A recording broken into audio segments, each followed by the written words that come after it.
Bem-vindos ao canal do Prof. Martins Bill. Estamos trabalhando com a prova da FUVEST 2025, primeira fase, prova V1. Analisando então a questão de número 56.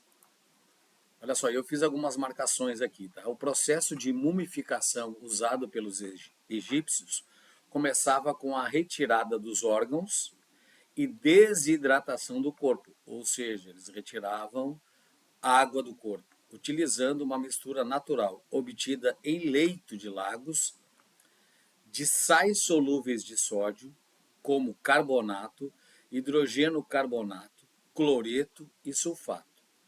Então esses são as substâncias desidratantes.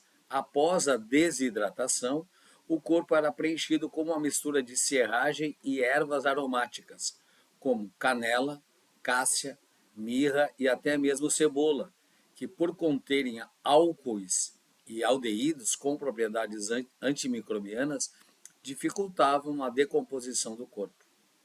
Por fim, numa terceira fase, o corpo era envolvido em tecido embebido em resinas insolúveis em água, como betume ou óleo de cedro, que após seco formavam uma camada impermeabilizante.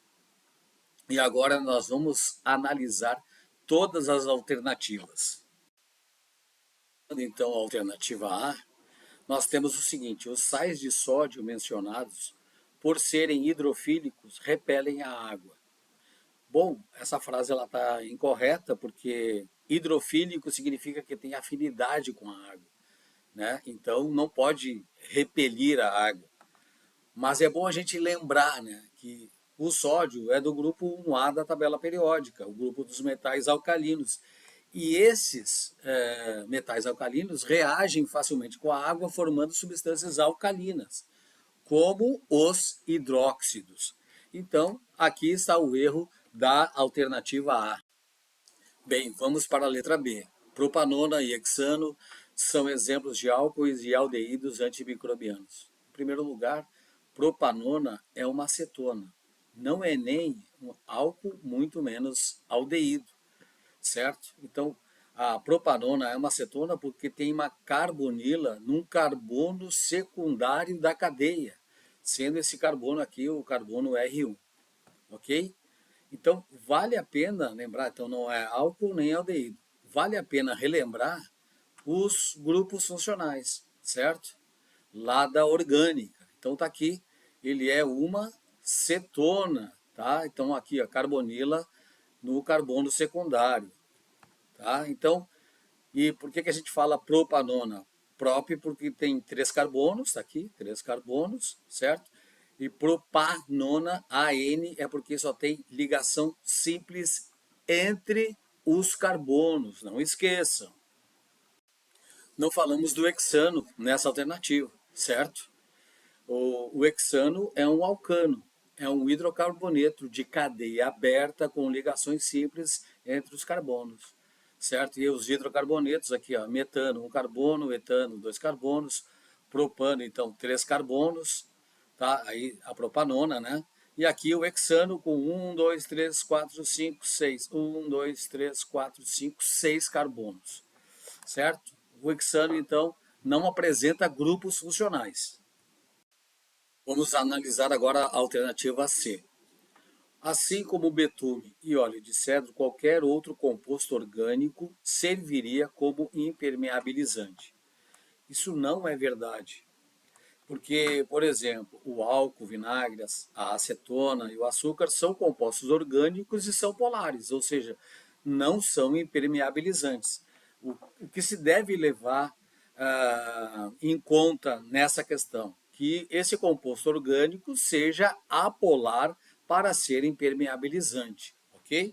Então, a alternativa C não está certa. Vamos para a alternativa D, então.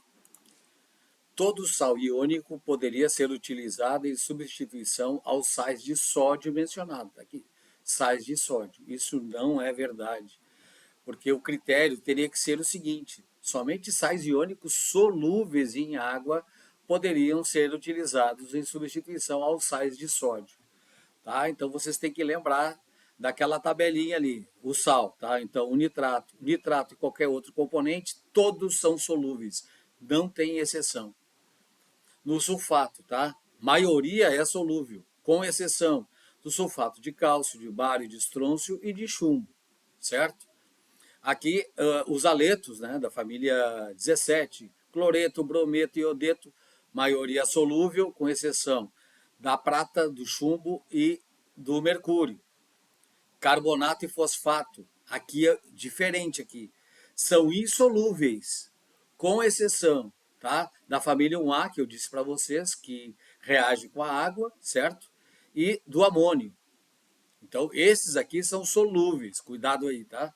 E o sulfeto, então, insolúvel, tá? Com exceção da família 1A, da família 2A e do grupo amônio. Ok, gente? É isso aí, falamos da letra D. Então a resposta é a letra E, certo? O que diz a letra E? A impermeabilidade conferida pelas resinas se deve às suas características apolares ou muito pouco polares. O exercício já diz aqui, ó, resinas insolúveis em água. Então, é claro, né, são apolares. E eu coloco aqui um exemplo do ácido abiético, que além de ser apolar, ele também é um bactericida, um fungicida e ele mata insetos. Ou seja, o que possibilita o trabalho, o melhor trabalho nesse processo de mumificação. Valeu, até mais!